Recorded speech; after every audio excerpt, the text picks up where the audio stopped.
There's not going to be much talking as far as, I guess arrogancy.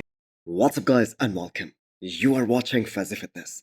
So let's start this video with Ramon Din, who just confirmed that he won't be doing this upcoming Arnold, which is happening next year in March, and his entire focus that will be on this upcoming Miss Olympia, as there won't be a returning champion this time.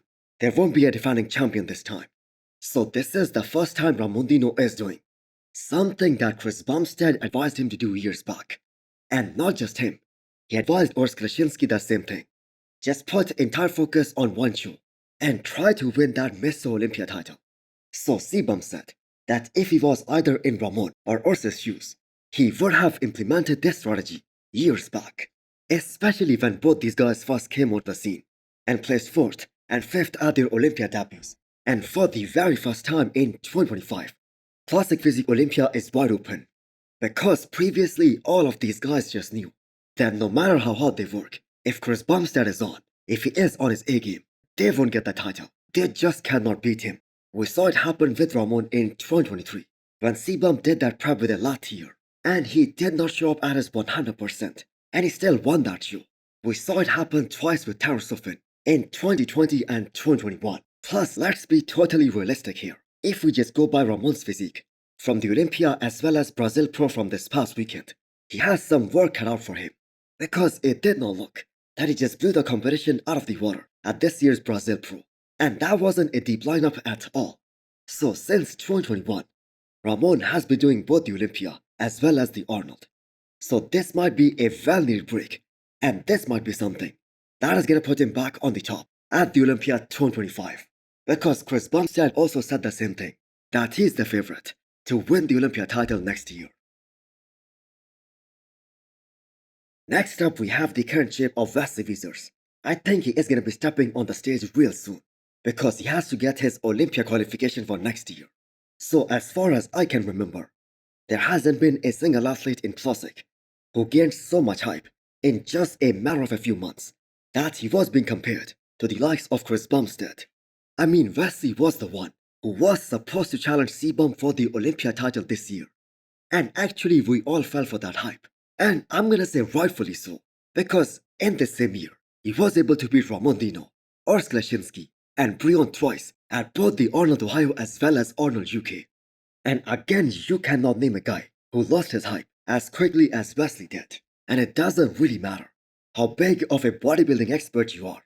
There was just no way anyone could have predicted that Wesley will be placing 8th at the edge of the second call-out, because most of us had him in our top 3.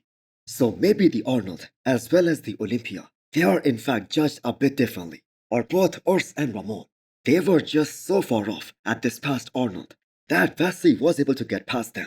Because if Wesley placed 8th because of his wide baseline, I have to say that is going to stay the same. That is always going to be the case. He doesn't have enough room to grow in terms of the weight cap, so that he can build more of an outer quad sweep, because that is the only thing that Wesley can do to create more of an illusion of having a small waistline by creating more V-taper, by creating more X-frame. So will Wesley defend his Arnold title, or will he rest up like Ramon Din? Well, we will find out soon enough, but I have a feeling that he is gonna be doing both the Arnolds again next year. Next up, we have another Classic Physique update, and this time from Urs Wesley, who is looking really huge, and I have to say really ripped as well after the Olympia this year. So really no shame at all in admitting that Urs Wesley just proved a lot of us wrong, including myself. Because after what we saw at this past Arnold, and how behind Urs was in terms of his back development, especially in comparison to Ramon Din and Wesley, it just seemed like that Urs is never gonna beat them again, because he was so restricted with his weight cap. But the man just kept quiet. He kept on working in the shadows. And I guess this was the first Olympia prep of Urs Wesley, where he did not even post a single physique update, or even a training update. But he showed up well prepared. So by placing top 3 at this year's Olympia, he has got his Olympia qualification for next year already.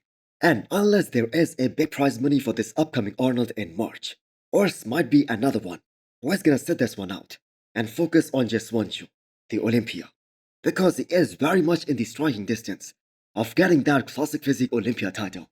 So Urs is another one of those guys in Classic who has been competing non-stop ever since he made his Olympia debut back in 2021.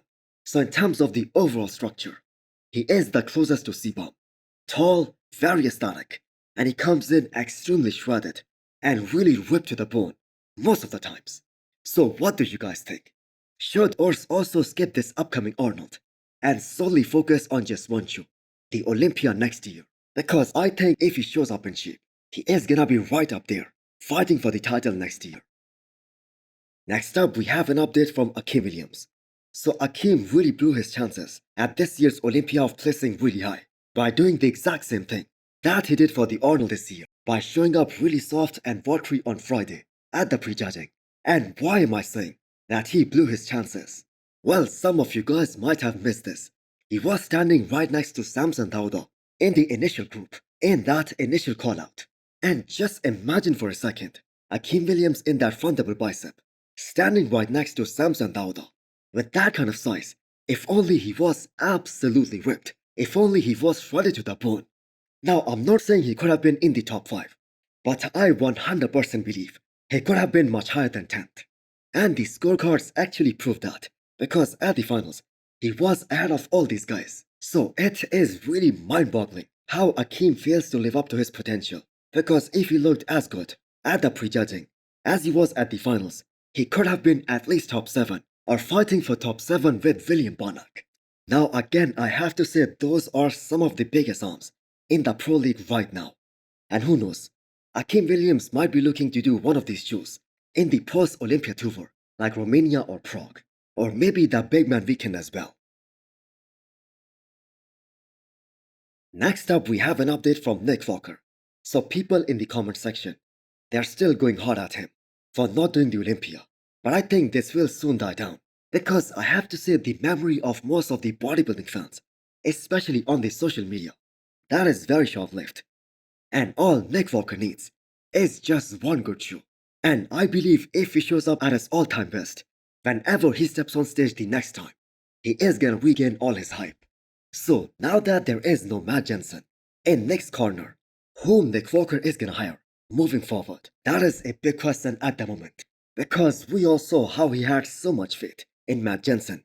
In fact, time and time again, he reminded people that he wanted to be the first person coached by Matt Jensen to get the Olympia title. So part of why people went so hard on Nick Walker is because of the statement he made in the past, especially the one where he kept on saying that he could have won the Olympia last year. And honestly, there's not going to be much talking as far as, I guess arrogancy for me at this point on. Like I said, probably in the last video that will be out before this one, I know who I am, I know what I'm capable of, and I'm going to just keep my head down and let that be shown. I've done that year after year.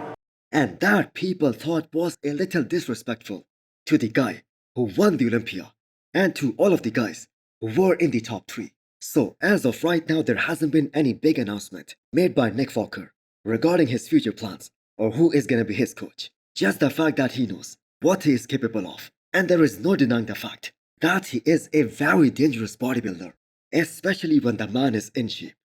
So he needs to bring the Arnold 2021 look back to the stage. That symmetry with the new size that he has, that is gonna be really exciting to watch.